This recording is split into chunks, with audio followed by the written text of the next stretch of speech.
May mga salita na kapag binitawan mo ay hindi na muling maibabalik. May mga pahayag na akala mo ay simpleng kwento lamang, pero unti-unti palang inuubos ang iyong kapayapaan. Sa unang tingin ay tila wala itong bigat, ngunit sa paglipas ng panahon dito, nagsisimula ang pagkalugmok. Kung ang hangad mo ay maginhawang buhay, kailangan mong matutunan kung kailan mananahimik. Hindi lahat ng nasa isip ay kailangang ilantad sa mundo. Hindi lahat ng plano ay ligtas kapag napaaga ang pagsisiwalat. Ang Stoic ay marunong maghintay bago magsalita dahil alam niya ang halaga ng katahimikan. Sa katahimikan, nabubuo ang lakas na hindi kailangang ipaliwanag sa iba. Maraming nawawala hindi dahil sa kakulangan ng kakayahan, kundi dahil sa sobrang pagbabahagi. Ang maling salita ay nagiging pintuan ng inggit, panghihimasok at panghihina. Ang tunay na disiplina ay hindi nasusukat sa dami ng sinasabi, kundi sa dami ng pinipiling hindi sabihin. Dito nagsisimula ang malinaw na landas patungo sa maayos at payapang buhay. Kaibigan at kapatid, muli inaanyayahan kita na mag-subscribe sa ating channel para lagi kang updated sa mga bagong videos na aking gagawin at pakishare na din ito sa iyong mga kaibigan at tayo nang baguhin ang pananaw natin sa buhay. Ang Stoic philosopher na si Epictetus ay nagturo na mayroon tayong dalawang tenga at isang bibig upang mas marami tayong pakinggan kaysa sabihin. Ang karunungan ay hindi sumisigaw upang mapansin, kundi tahimik na kumikilos. Ang ganitong pag-unawa ang maglalayo sa iyo sa mga salitang sumisira sa iyong direksyon. Sa video na ito, bubuksan natin ang 6 na bagay na mas mabuting itikom kaysa ipagsigawan. Hindi. Ito para sa takot kundi para sa malinaw na pag-iingat. Ito ay paalala na ang kapangyarihan ng isang tao ay nasa kontrol ng sarili. Kung handa kang maging mas maingat, mas matatag, at mas tahimik sa tamang paraan, manatili ka hanggang dulo. Number 1, mga plano bago pa man ito maging matatag. Ang mga plano ay parang binhi na nangangailangan ng panahon, lakas at tamang pag-aaruga bago tuluyang sumibol sa liwanag. Kapag masyadong maagang ibinahagi ang mga ito, nagiging bukas ang iyong direksyon sa panghihimasok ng opinyon at emosyon ng ibang tao. Hindi lahat ng nakakarinig ng iyong hangarin ay may malasakit sa kung saan ka patungo o sa hirap na kailangan mong daanan.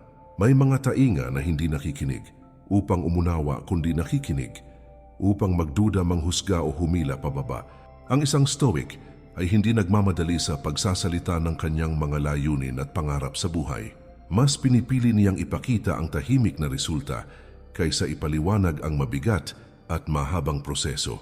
Alam niya na ang katahimikan ay nagsisilbing proteksyon laban sa inggit, panghihina, at hindi kailangang panghihimasok. Sa hindi pagsasalita ng plano, napapanatili ang malinaw na focus at disiplina sa araw-araw na gawain. Kapag ikinukwento mo ang plano, bago pa ito tumibay, nagkakaroon ng maling pakiramdam ng tagumpay. Napapalitan ang tunay na aksyon ng pansamantalang papuri at pagkilala na walang tunay na pundasyon. Unti-unting humihina ang disiplina dahil nagmumukhang may narating ka na kahit nagsisimula pa lamang. Ito ang tahimik na bitag na kinahuhulugan ng maraming tao nang hindi nila namamalayan. Ang tunay na pag-unlad ay hindi kailanman nangangailangan ng palakpak o pagpapatunay mula sa iba. Ito ay nangangailangan ng tuloy-tuloy na gawain kahit walang nakakakita at kahit walang pumupuri. Ang katahimikan ay nagbibigay daan sa mas malalim na pag-iisip at mas malinaw na pagpapasya. Dito unti-unting nahuhubog ang tibay ng loob at ang direksyon na hindi madaling matinag. Kung ang hangad mo ay maginhawang buhay, matutong itikom ang iyong mga plano hanggang handa na itong tumayo mag-isa. Hayaan mong ang bunga ng iyong pagsisikap ang magsalita para sa iyo sa tamang panahon. Mas ligtas ang landas ng taong marunong maghintay at marunong pumili ng tamang sandali. Sa ganitong paraan na poprotektahan mo ang sarili at ang kinabukasan na dahan-dahan mong binubuo. Number 2, mga kahinaan na ginagawang bukas ang sarili sa iba. Ang bawat kahinaan na basta ibinubunyag ay nagiging tahimik na pintuan ng pagdududa at hindi kinakailangang panghihimasok. May mga taong nakikinig hindi upang umunawa, kundi upang gamitin ang iyong mga sinabi bilang sandata laban sa iyo. Hindi lahat ng nakakaalam ng iyong pinagdaraanan ay handang umalalay o umingit sa paraang makabubuti sa iyo. May mga pagkakataong ang pagiging bukas sa maling tao ay nauuwi sa tahimik na pagsasamantala. Ang Stoic ay maingat sa kung kanino niya ipinapakita ang kanyang mga sugat pagod at panloob na laban.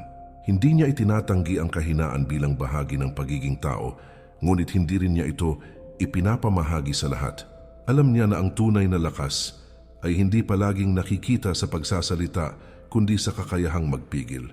Sa pagpili ng pananahimik, napapanatili ang dignidad, tiwala at respeto sa sarili. Kapag labis mong ibinahagi ang iyong kahinaan, unti-unting nababawasan ang iyong paninindigan at kumpiyansa.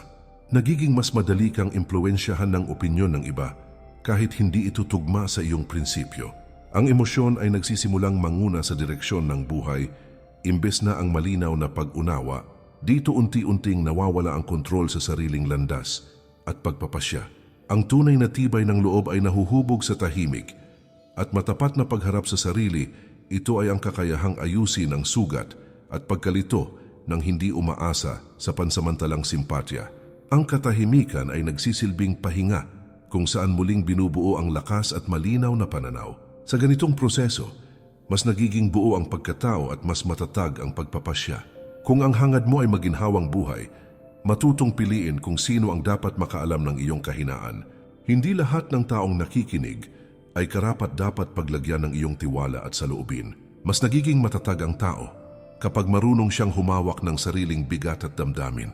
Sa maingat na pagbabahagi, napapanatili ang lakas na hindi madaling maagaw ng iba. Number 3. Mga tagumpay na ipinagyayabang ng maaga. Ang mga tagumpay na agad ipinagsisigawan ay mabilis nawawala ang tunay na bigat, lalim at saysay nito. Kapag masyadong ipinapakita ang bunga ng pagsisikap, nagiging paanyaya ito ng inggit at hindi kinakailangang mata ng iba. Hindi lahat ng pumapalakpak sa iyong tagumpay ay tunay na masaya sa direksyon at pag-unlad na iyong tinatahak. May mga ngiting tahimik na naghihintay ng iyong pagkakamali at pagbagal. Ang Stoic ay hindi kailanman nagbibilang ng papuri bilang sukatan ng halaga ng kanyang ginawa at sakripisyo. Mas pinipili niyang manatiling tahimik habang patuloy na pinapanday ang sarili at prinsipyo. Alam niya na ang labis na pagyayabang ay unti-unting naglalayo sa disiplina, pokus at pagiging mapagkumbaba. Sa katahimikan, napapanatili ang balanse ng isip, gawa at layunin. Kapag inuna ang pagpapakita ng tagumpay, humihina ang uhaw na magpatuloy sa mas mahirap na hakbang. Nabubusog ang ego bago patuluyang tumatag ang pundasyon ng pangmatagalang pag-unlad. Honti-unting nagiging layunin ang pansin at pagkilala imbes na ang tunay na pag-abante. Dito nagsisimulang bumagal ang pag-akyat nang hindi agad namamalayan. Ang tunay na tagumpay ay tahimik, malalim at hindi kailanman naghahanap ng saksi. Ito ay bunga ng paulit-ulit na pagsisikap na hindi kailangan ipaliwanag sa iba. Ang katahimikan ay nagiging pananggal laban sa labis na kumpiyansa at kayabangan. Sa ganitong paraan, nananatiling matatag ang loob kahit may narating na sa buhay. Kung ang hangad mo ay maginhawang buhay, hayaan mong ang iyong mga gawa ang magsalita sa tamang oras. Hindi kailangang ipaalam sa lahat ang bawat hakbang panalo at pag-abot sa layunin. Mas tumitibay ang tagumpay kapag hindi ito inuuna sa salita at pagpapakita. Sa pagpipigil sa pagyayabang, napapanatili ang lakas na magpatuloy ng mas malayo at mas matagal. Number 4. Mga reklamo at pagdaing sa bawat pagsubok. Ang madalas at walang patid na pagreklamo ay unti-unting humuhubog ng isip na nasasanay sa panghihina at kawalan ng pag-asa. Kapag bawat hirap at aberya ay agad binibigkas, nagiging mas mabigat sa dibdib ang pasaning dinadala araw-araw. Hindi lahat ng nakakarinig ng iyong pagdaing ay may kakayahan o hangaring tumulong sa iyong sitwasyon. May mga salitang imbes na magpagaan ng loob ay lalo pang nagpapabigat sa damdamin. Ang Stoic ay marunong humarap sa pagsubok nang hindi ginagawang palabas ang sariling sakit at paghihirap.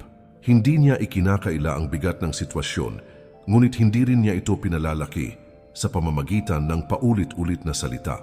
Alam niya na ang labis na pagreklamo ay naglilihis ng pansin mula sa malinaw na solusyon at aksyon. Sa katahimikan, mas nagiging malinaw ang susunod na hakbang na dapat tahakin. Kapag nasanay ang dila sa pagdaing, nasasanay din ang isip sa ideya ng pagkatalo. Ang problema ay nagiging bahagi ng pagkakakilanlan imbes na isang pansamantalang hamon lamang. Unti-unting nawawala ang lakas na kumilos dahil inuubos ito ng paulit-ulit na salita. Dito nagsisimula ang pag-ikot sa parehong paghihirap na walang malinaw na labasan. Ang tunay na tatag ay makikita sa kakayahang manahimik. Habang patuloy na kumikilos at umaayos, ito ay ang disiplina na tanggapin ang sitwasyon at tahimik na ayusin ang mga bagay na may kontrol ka. Ang katahimikan ay nagbibigay puwang sa mas malinaw na pag-unawa at mas matalinong desisyon. Sa ganitong paraan nagiging kalmado ang loob kahit may mabigat na dinadala. Kung ang hangad mo ay maginhawang buhay, bawasan ang pagreklamo at dagdagan ang tahimik na aksyon.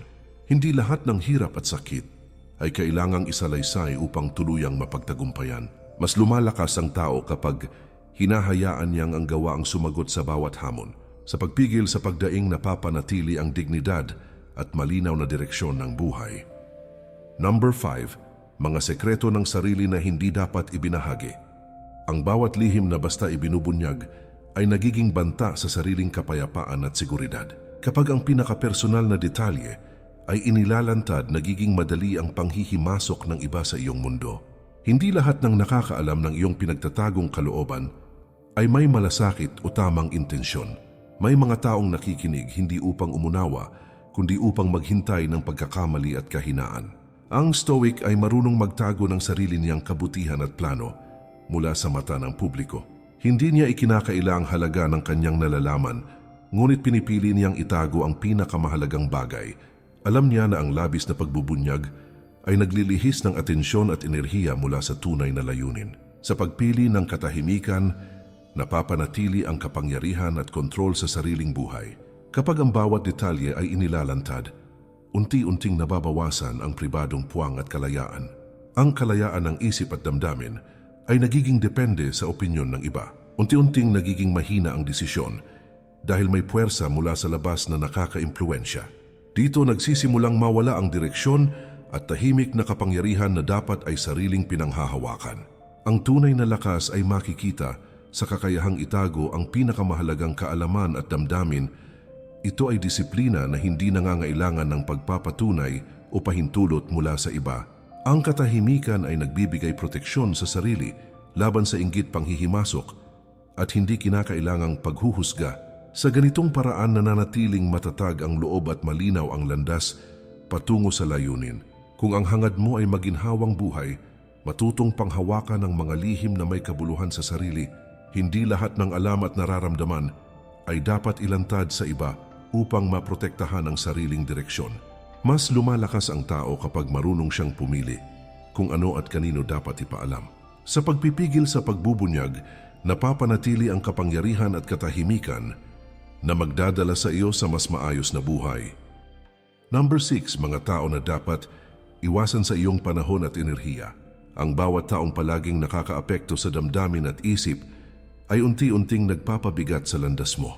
Kapag sobra ang pakikisalamuha sa maling tao, nagiging sagabal ito sa tahimik na pag-unlad at kapayapaan. Hindi lahat ng nakapaligid sa iyo ay may hangaring makatulong o magpabuti sa buhay mo. May mga presensya na imbes na magbigay ng lakas, ay tahimik na sumisipsip ng enerhiya at pokus. Ang Stoic ay marunong pumili ng mga kasama at pinipili niyang lumayo sa mga nakakaapekto ng negatibo.